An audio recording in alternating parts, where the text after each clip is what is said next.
Well, conforme yan sa na nagbigay sa akin ng authority. Kung mag stay pa ako sa ICI na wala naman akong karapatang mag-imbestiga, wala akong silbi doon.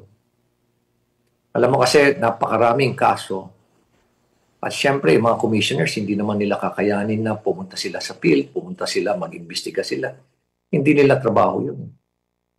Ang trabaho nila yung to see to it that they get to the bottom of these anomalies, tapos kung sila i-consolidate yung mga cases, mag-file ng cases, determine nila kung sino yung mga responsible dito.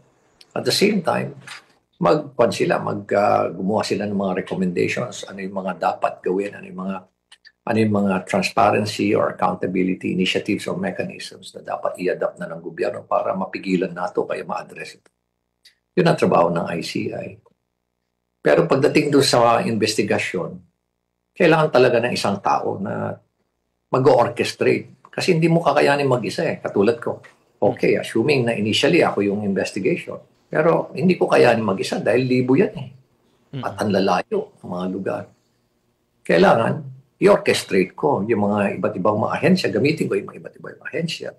Ang dami pwedeng itap eh. Sort of force multipliers para talagang malagyan natin, masolusyonan natin, maimbestigahan natin lahat. Pero kung nawala naman ako ng ganong authority, bakit pa ako mag-i-stay doon? Kaya naisip ko, mag-resign na lang ako.